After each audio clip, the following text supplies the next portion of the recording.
aqueles probleminhas de tentar fechar os dedos e na hora que voltar faz um movimento de gatilho, eu vou falar sobre esse tema.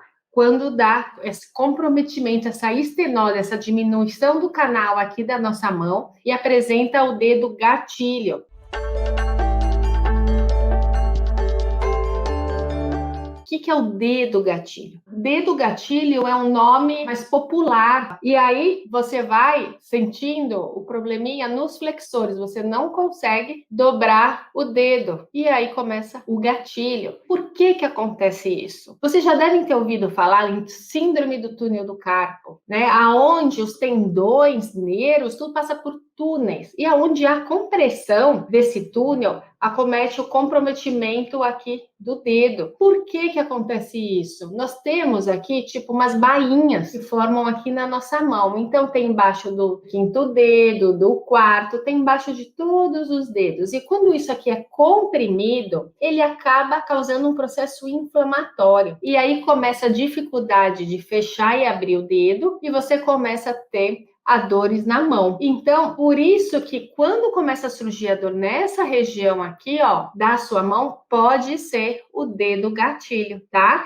Ainda mais se faz o cleque-cleque, a dificuldade de ir e voltar. E o que acontece? Tem vários graus do dedo gatilho. Primeiro grau da doença, você pode dobrar e estender, você vai sentir um leve desconforto, não vai ter um gatilho tão significativo, você consegue, mas você percebe que já tem alguma coisa ali esquisita. Nessa hora, é bom você rápido procurar um médico, porque aí dá para evitar o problema, que ele piore, que ele se torne uma patologia com indicação de cirurgia. Então, você pode pensar em assim, começou a sentir que o negócio não está indo bem em fechar os dedos, já procure ajuda. É muito mais fácil de evitar a cirurgia e você melhorar da sua mão, tá? O tempo é mais curto, você consegue uma melhora. Depois tem a parte que você consegue fechar até a sua mão, só que daí você consegue abrir, mas já forma o gatilho. Você já consegue de uma forma indativa, que você consegue exercer e forma o gatilho. Depois tem a fase que é o seguinte, você vai flexionar a sua mão, vai ficar fechada, só que o que acontece? Você não consegue voltar, você precisa da outra mão para poder voltar o seu dedo. Você não consegue manter a mão aberta por muito tempo. Então, são essas fases. E tem a fase que nem com a mão, nem forçando a mão ali, você consegue voltar. Formou uma contratura tão grande aqui embaixo, que você já não consegue mais voltar o dedo. E aí começa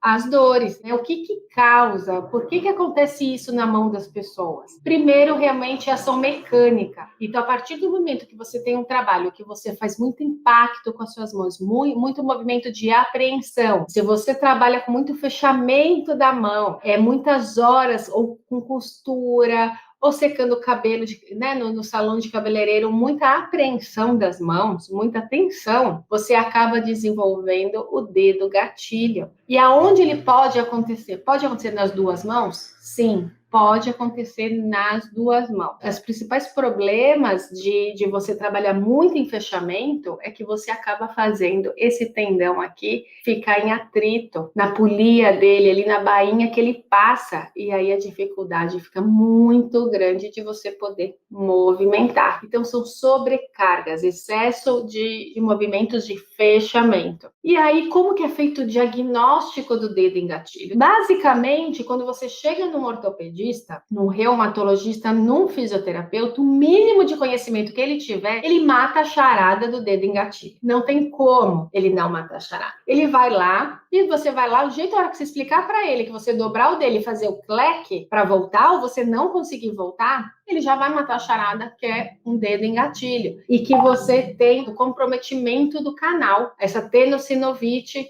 aqui na mão, e aí ele vai recomendar o tratamento. Agora, quando que pede um exame, uma ressonância magnética, quando que ele pede um exame? Ele pede um exame para descartar outras patologias, para ver como que está a sua mão em relação a outras doenças que podem desenvolver na sua mão. Mas, basicamente, é uma ressonância magnética, um ultrassom da região, para ver como estão os tecidos, pode pedir um raio-x, mas é mais o diagnóstico de fechar, o diagnóstico do dedo em gatilho, com certeza é ali na avaliação, ali no exame clínico, que você vai estar lá na frente do médico, ele vai estar vendo a sua mão. E quais são os principais dedos que acontece o dedo em gatilho? Na maioria das vezes, é esse dedo aqui, o anular aqui, ó, ele é o mais comprometido, aí o dedo médio e o polegar, tá? São basicamente esses três. Pode acontecer nos outros? Sim, pode acontecer nos outros, mas normalmente são nesses dedos e pode acontecer nas duas mãos. Por isso é muito importante, gente, cuidem das articulações de vocês. Não fica pensando que é ficar só parada com as mãos, que sua mão não precisa de cuidados. Imagina se você trabalha digitando muitas horas, ou se você tem um outro trabalho, que a maioria dos trabalhos nós usamos nossas mãos. Agora você imagina se a gente não cuidar. Imagina quem dirige moto, que fica horas às vezes com a mão ali em fechamento, sob tensão, e só fica ali, né, freando, embreagem, como que força esses flexores da mão e às vezes não sabe nem o que está acontecendo. Tá? Então prestem muita atenção.